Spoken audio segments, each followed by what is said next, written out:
All right. Welcome to another episode of CHP Sports with me, Anthony Durazzo, and Mario Nest Sports. Not with Kenny this week. Kenny, unfortunately, had a scheduling conflict, so we wish him the best with what his scheduling conflict is dealing with. And so I needed someone to do this with, and I didn't want to do it by myself because I thought you would all get really bored. So I recruited my wife.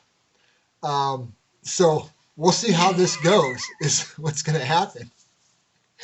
Could be great, could be bad. I'm stealing her off of her lunch break. She's been kind enough to give up her lunch for coming on with us today. So obviously the big story, hon, is the Super Bowl, which we watched together. We did. We did.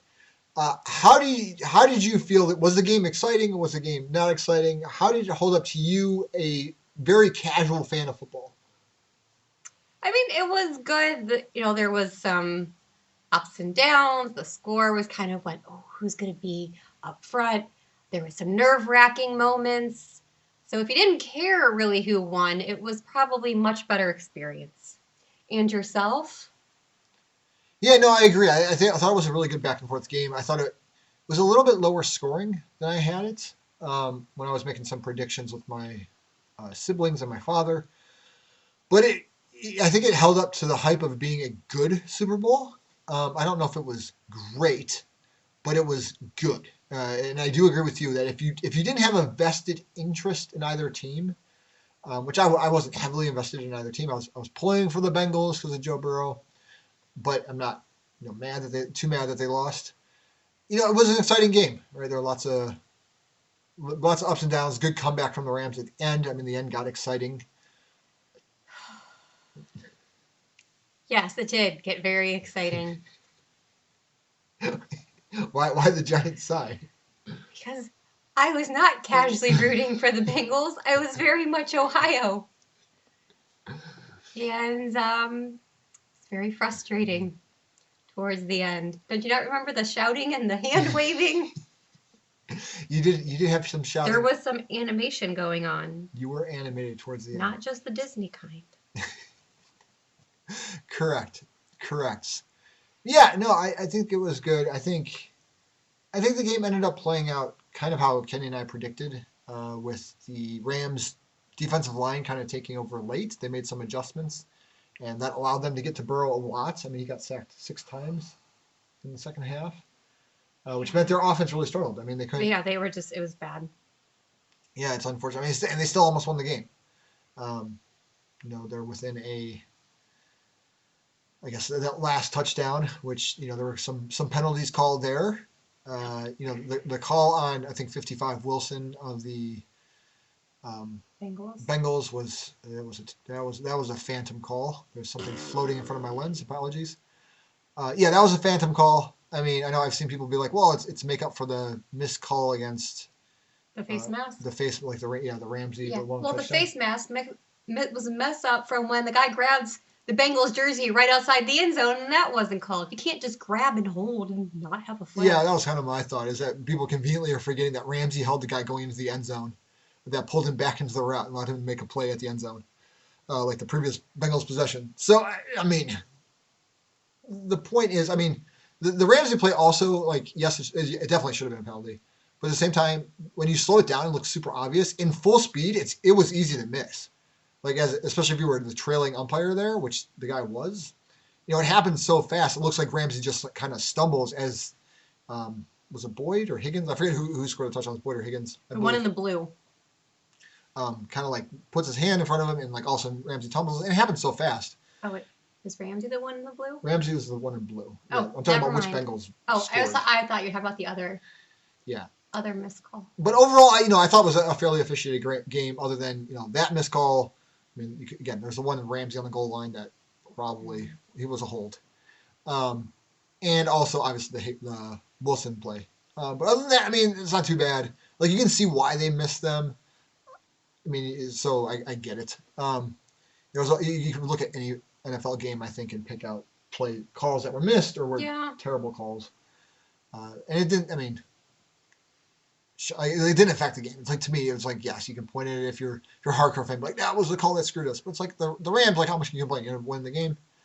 and the Bengals, like, you had multiple shots to stop them at the end zone, and you didn't. And your offense didn't do anything in the second half. So That is correct. yeah. So the game I thought was good, but let's get to the two main events. Halftime show. I liked it. The halftime show I thought was really good. I think it lived up to the hype. I know. Yeah. It was a surprise. Yeah, I mean, Singer. yeah, we got Rapper. some 50 Cent, which I approved of because I was a big 50 Cent fan back during that time in his musical career. I thought he was making some good music, and that song was probably the song that got me into him. It's for him to mimic the video, do the hang from the ceiling thing. He's a little bit bigger now. But I thought he still looks good. For his age. I mean, he's upper 40s, I think now. Yeah, I did not know he was upside down in the video. I learned that. Yeah, so it's the first beginning of the video, he comes down from the ceiling. So yeah, so it was. I thought it was good. I think it was. On one hand, you could argue like, oh, it's all the songs they played like in the preview commercial. Well, yeah, Isn't that what they always do though? Yeah, it's like. But it wasn't because 50 Cent wasn't in the preview. Yeah, 50 Cent was in and they obviously played them for longer, and it's just the fact that we've all heard those songs like many times. Most of us, especially from our age group, like late 30s, early 40s, mid 40s, have heard those so many times. I think is fine because they're classics, right? There's a reason we've heard them so many times. They're great songs. So I really enjoyed it. I thought they did, like, every performer got like a nice showcase, which is, it's always hard, right? When you've got, especially something like that, where you've got so many performers, like how do you let everyone shine and have a moment without like overshadowing the two people that it's like, supposed to be Snoop and Dre were basically supposed to be the headliners. I thought they did a good job of like starting with them and then kind of like weaving the other people in and then coming back to Snoop and Dre at the end. So I thought it was really well done. I liked the set. The dancers were good because they were entertaining if you looked at them. But they also, I didn't feel were distracting. Like they didn't, pull down the performances at all of the main, people singing. Yeah, the ones with Kendrick Lamar. Yes, I was gonna not say that, right? I really liked the choreography with his song, and I'm not familiar with his music, so that was all new to me. Yeah, he was the only one that. And I don't think it's his fault at all. I just think it was, if you line up the people that were in that halftime show and said like who doesn't belong, like everyone's gonna look at Kendrick Lamar because he's basically two generations later in terms of like rapping or like hip hop. At least maybe in pop culture. Yeah, at least in pop culture, right? So I mean, I think he sort of became popular in the mid-teens. Like I forget when Mad City came out. I want to say it's like 2016ish. I could be wrong. I could be a couple years off. But it's like mid-teens, I think, is when Mad City came out. Whereas everyone else was singing songs from late 90s, early aughts. Right? That's when those people were kind of at their height of popularity. Obviously, they're still popular. Like Snoop is still popular. Eminem still makes. I still love Eminem's music that he makes today. I actually like it more than the stuff he made back then. I think it's a lot better now. But he's still making music. Very active. 50, I think still makes. I think he's had an album or two come out in the last decade. So he's still making music. Maybe not to the level I would argue that he was, but is still pretty decent, I think. And he's still active. But yeah, Kendrick's was just, I think it wasn't bad, right? It was just seemed out of place. Is the best way to put it, I think. Right? Because even you were all excited for everyone else, and all of a sudden Kendrick came on, and you're like, who's this guy? Well, that's just because that's not my genre of music. It's not your genre, but like, you're familiar with everyone else, and then you don't. Yeah, really but I heard them, back in the day. But I still enjoyed the performance. Yeah, no, it was. I mean, I agree. The choreography on that performance was really good. That song I'm not the biggest fan of, but that's just a personal music choice. Like I thought he did fine, and it was entertaining, like the way they were doing, like the boxes and him marching around through the guys as they did their dance. It was cool. So overall, yeah, I thought it lives up to the hype. I think everyone did a great job. I would say, if you weren't aware, Eminem actually had 2 American Sign Language rappers going. And I read articles about how they would be there, but they weren't actually shown during the performance, but you can find them online. And one of them does a phenomenal job signing to like Eminem, which I can't even like pick up on the words to hear them. And here is this guy singing along dancing and signing all at the same time. It was pretty phenomenal. Well, that's cool. So yeah, check that out. That's very cool. Yeah, I didn't realize. I know because you mentioned it before the performance started. Well, and yeah, I and didn't see them. I thought they would be on like the roofs or Yeah, somewhere somewhere more visible, and they obvious. were on the field And maybe off I to the mean maybe it was side. more. I wonder if it was like a secondary broadcast you could like tune over to.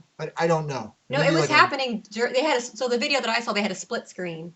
okay, that's what I mean. Like maybe there was a way to like set your TV up to like, or it was on Peacock where you could choose that option. It would show you Yeah, I don't like both. know, but it exists for I those mean, of it's you good. who are interested. Yeah, it's good. And for I mean, it's good to get sort of allow people to they might have trouble experiencing it the same way everyone else does to sort of feel the energy and feel like what's going on a bit more. I think that's cool. You had two things. Yeah, that was the one. Super Bowl. What was the other one? Commercials. Commercials. I mean, it's interesting because back when a lot of those songs were popular, the commercials were all new. Yeah. Like you wouldn't see like the H&R Block, commercials that you've already seen multiple times. So Yeah. like the Budweiser frogs, like was there even a Budweiser? There wasn't like a horse commercial, which is kind of a bummer. They normally bring out the horses, like the Clydesdale. Yeah, there's usually some like tear jerking Yeah. commercial with the Clydesdales. They had that for a while. Remember there was the Bud Light like yeah, or the guys would call each other. Yeah. The what's up? The what's up? Yeah, they do. Like the Budweiser ones are all like their organic, non-sugar wine coolery canned things, which is fine. I like those things, and I don't drink normal beer, so that works. But I don't drink either. It was just interesting how they've kind of pivoted from like their traditional beer commercials to kind of this new market that they're investing in. Yeah, I mean that's what you have to do.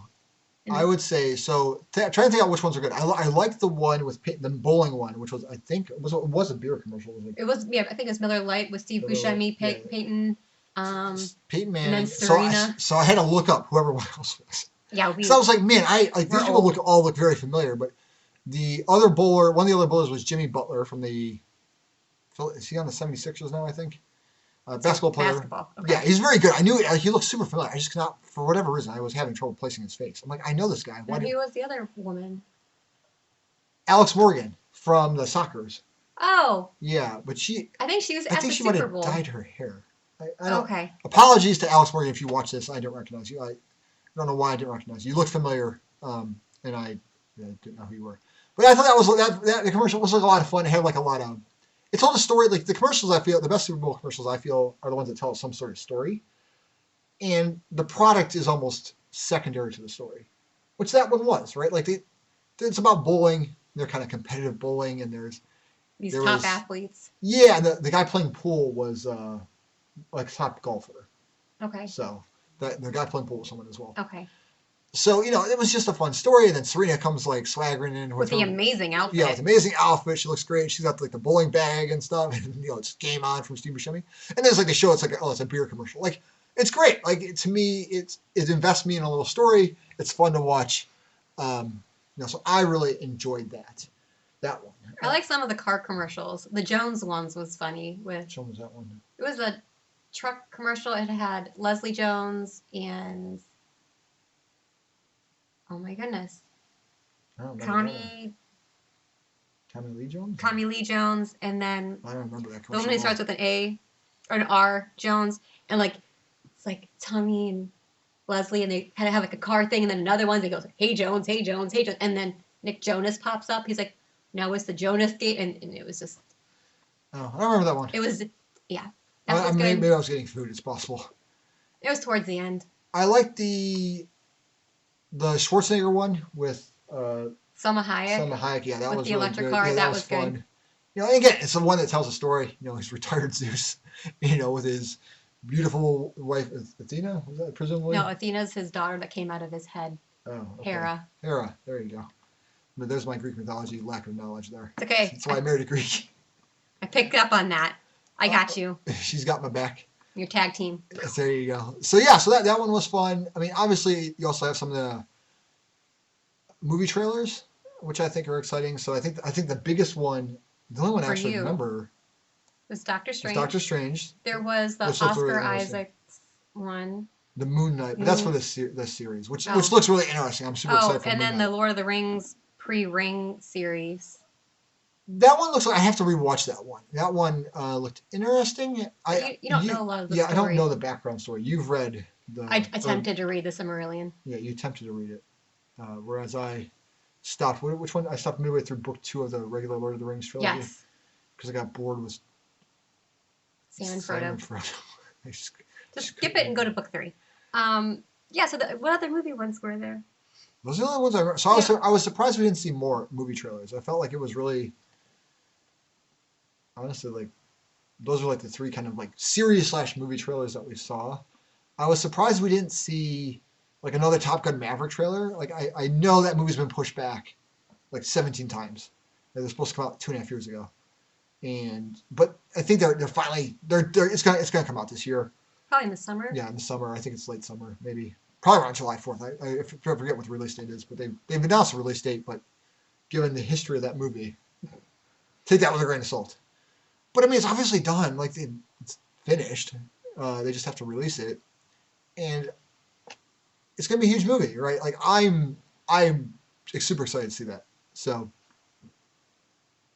and it's far enough out where I feel like they could. Like now's a good time to remind people that it exists. Yeah, remind people it exists. Like you've already released, a teaser trailer and then the first trailer a year and a half ago. So you could put out another trailer. Yeah, I think I forgot about it until you brought it up one day. Yeah, so this movie like that would be, I think, I was surprised not to see. Right, so it seems like it'll be a giant tentpole movie when it comes out. Maybe I'm wrong. Maybe my excitement does not mirror what the general public's excitement will be for that movie. But it's a Tom Cruise action movie. Me and my one brother will like die on the hill that Tom Cruise action movies are phenomenal. We love watching them. They're always good, right? Like pick a bad Mission Impossible 2. He's made like 6 other ones that are amazing. So, yeah, I was surprised that we didn't see more of that. I'm trying to remember more of the commercials. There's a lot of electric car ones. There was the Amazon. There was a Windows 95 screensaver ad. Yeah. Which was, there was just a QR code bouncing around the screen that would change colors. And immediately as it happened, I go, Mom, Maria, this is a Windows 95 screensaver ad. Which is why I think I responded, that's why I married you. Yeah. But I had like no desire to go to and it lasted forever. Yeah, it lasted the full 30 seconds, which it seemed way too long. Well, to me, it's one of those things where I see why they did it that way, right? I can see who would dare put such a weird, a commercial on there, because there was no logo, it was just a QR code the entire time. But I'm like, give me some hint as to what I'm going to. Yeah, I don't want to get off my couch for that. Yeah, like I have to get my phone out. Like I guess most people probably have the phone out, but like I'd have to grab my phone. I have to like pull up the camera. I have to get to all the those screen. steps. It's just, obviously you can watch it, I'm sure, online, but like I don't even know what to search for, right? I have to wait for someone else that's clicked it to post about it. And like I don't know what I'm going to. Right, like give me a hint. Something, anything. Like even if it's just like the bit of a logo, I don't know, something, so I have a clue. One of my friends talked about commercials and asked people for their commercials, and I should have looked at it before this. Oh, only 2 people commented. Okay, that was it. Yeah. They mentioned that scan code. They thought it was cool. I don't know who they are, and the Toyota one that addressed Stargardt disease. I don't remember that one. I don't know what that was specifically, but I remember there being a good Toyota one, a couple of them. Yeah, so that was the Super Bowl. I mean, if we can't remember the other commercials, that's probably a sign. The good news is the Super Bowl wasn't a complete blowout, because those are the worst. When you have all this hype and you've got these great teams, and one of them just is not having an exemplary day. And it's like 40-3, and it's like, oh man, like I wasted all season for this. Not you wasted the season, but like you watch and you progress and you get all excited, you have this build up, and then it's unless of course it's your team blowing out. But even then, like it's not that exciting. Yeah. But I don't like it how it ended. That was really frustrating. Like was Burrow getting sacked? Yeah, like end on a Hail Mary that gets intercepted. Don't get. I mean, you can view it from the other perspective that they're like the best defensive player in the league, or arguably one of the top 2 or 3 defensive players in the league, made it like almost was tackling Burrow to make the final play of the game. Right, it was a good play by him. But I see your point. But still, it's just kind of a letdown. And then I heard that people were complaining that Joe Burrow wore like his fancy suit on the way out. Did you hear that? No. Why? He wore the same suit coming in. Who cares? Why would you have is two he going to suits? bring two suits? Like, I'm going to have my, hey, I'm a baller going into my game suit, and then I have my, oh, I lost suit. Yeah, it makes no sense. So, on you for complaining. There's the same people that complain if you walked out in sweatpants. Like, it's disrespectful if you walked out in sweatpants. Like, it's an outfit. Like, who cares? He got tackled. Maybe he did hurt himself at one point. That was scary. Yeah, and obviously Odell. We didn't even talk about OBJ going out. That was. Well, because I don't like talking about him. I think he blew out his ACL again. Which is unfortunate. I feel real bad for that. I mean, he's playing really well. Yeah. He was playing really well. As a human being, I feel bad for him, being a fellow human being. Okay. I like his hair color. It was cool. You know, I'm a fan of purple. Real quick, I know you have to get back to work. Yes, I have a meeting in T-minus 15 minutes. So real quick. Yes. Winter Olympics. We've been watching many events together. What have been your favorite events to watch? Men's halfpipe. If you have not watched the men's halfpipe and heard the commentary about said men's halfpipe, you missed out. The best line the commentator said was, "Call the cops, there has been a robbery." Because there was an amazing run by one of the Hirano brothers. One of the Hirano brothers from Japan, which was phenomenal. And the commentator was glowing, like with his raves. And then he did not. And the social media tweets and whatnot were hysterical. And it's highly worth looking into. So the men's halfpipe was fantastic to watch. Yeah, that was probably one of the most. I mean, it's one of the events we kind of watched the most of. Like, we saw like the entire finals. Yeah, and the women's too. The women's was awesome. Yeah, so I would agree that was a lot of fun, especially because, I mean, you have the storyline building where this guy does a trick that's never been landed in the Olympics, and he's the only one to land it in competition, and he lands it on a clean run, and they give him like second or was it second place? It was second. Second place, and the guy's like, that's the most technical run I've ever seen. I've been in the sport for 30 years. Did someone forget to hit 7? Yeah. Like, what happened? Were they blind?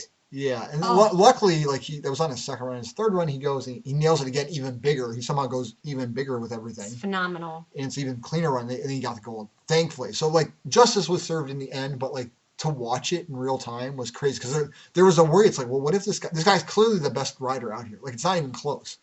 Like he's clearly the second place guy was really good. He was very good. That was the Australian guy, who was like the top two guys were tall. In their were kind of in their own brackets. And then there was like kind of everyone else. So that finished. Like the other Hirano, right? He got like the highest. Yeah, he set the record for like 24 feet above. Like it was. Yeah, it was insane. Crazy. And had he landed all of his like I don't know, they call them the downs, the drops. Yeah. I mean, the rest of his run. The rest of his run, he would probably have been up there because what you did see was amazing. And then there was that other Australian who was like just super smooth. Like he looked like it was nothing. Was it Valentino? I don't remember the names. So yeah, so the top two guys were really good, but like the champion, the Hirano brother that ended up winning, phenomenal. So good. Definitely deserved the win. And then the second place guy was so good. Very good as well. So he deserved second. It was very silver. And then Chloe Kim's was awesome. And Chloe Kim's was good.